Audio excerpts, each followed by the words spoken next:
You might want to keep in mind that my master's degree, my MFA from the Oslo Conservatory, is in acting. When I say that there is only one artist among all the artists involved in putting on theater that is essential, and that is the actor. Without the actor, you do not have theater. However, an actor can do theater without a director, without a playwright, because they then are the playwright, without a set or without lighting, without all kinds of stuff. But there's no point in having a set if there's no actors. There's nobody for the director to work with if there are no actors. So this is quite possibly why some actors consider themselves to be the center of the universe. Now, I have to say that is not my experience with most actors. Most actors are generally wonderfully collaborative and giving artists. Occasionally, you run across those divas, and the funny thing is, you tend to run across the divas more in community theater than I've ever experienced in professional theater, which I could go off on that for a while, but I digress. So, keep in mind that a good performer is not necessarily a good actor, but a good actor is always a good performer. And frequently, you can see perhaps a musical review that involves great performers with very little acting involved. And that doesn't mean that the evening, the production is any less great. It's just not required that they act. Unfortunately, there are a lot of performers who think that performing is all that is required in musical theater. And that may be true of some of the older pieces of musical theater or some styles of musical theater, but generally, musical theater done without good acting strikes an educated audience or a good critic as false. It is obvious that the character doesn't have a through line, that they're not actually trying to achieve a goal. And despite the beautiful sound of their voice, an educated audience is left wanting a fully developed character, not just one that is proficient at a single element of the character, in this case, singing. There is a paradox in theater involving the actor. That is that the actor isn't the character. The audience is required to suspend their disbelief and accept that the actor is the character, although they know they're not. But the actor themselves know they're not the character.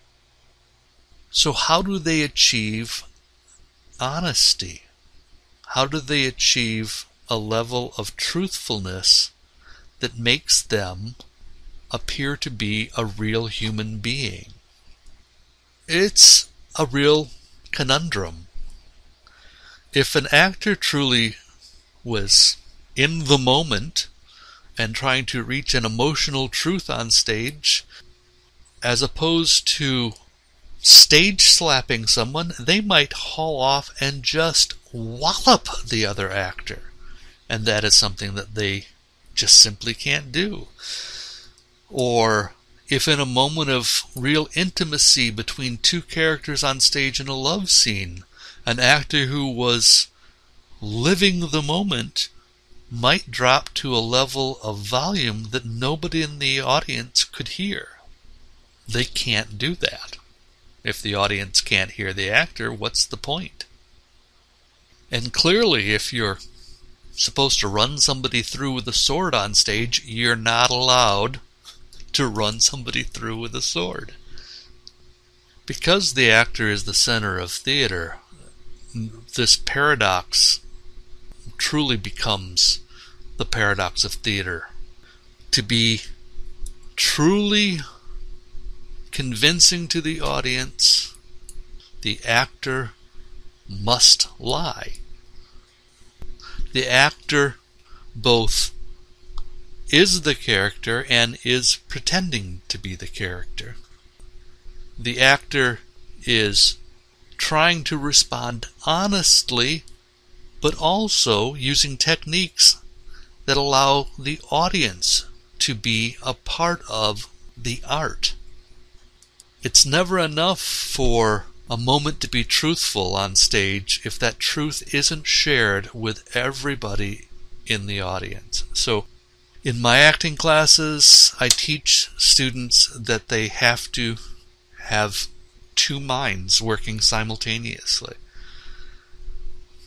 One mind has to be living the truth of the situation on stage, the situation in the play, truly trying to get what the character is trying to get based upon the relationships they have with all the other characters in the play, while at the same time a part of their mind has to recognize that they are on stage and that they must follow the direction that they were given.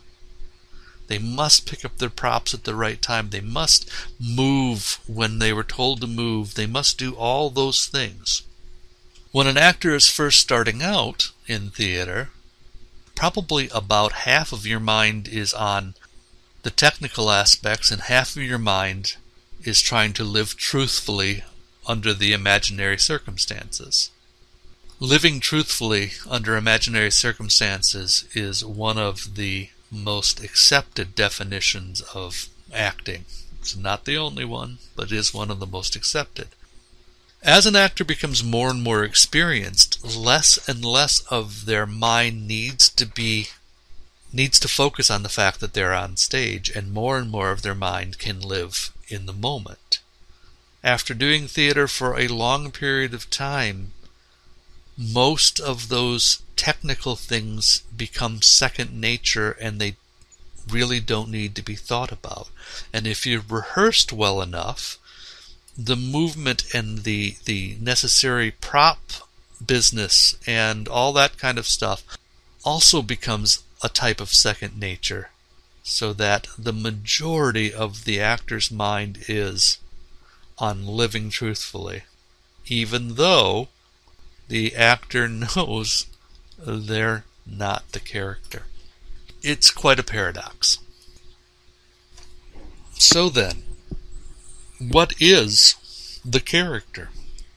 The character is a dramatic construct that represents to the audience a human being, and that human being expresses itself through the actions of the play. So, in a strictly literal sense, a character can be defined as a dramatic construct, one that represents a human being and that expresses its humanness through action on stage or action within the play.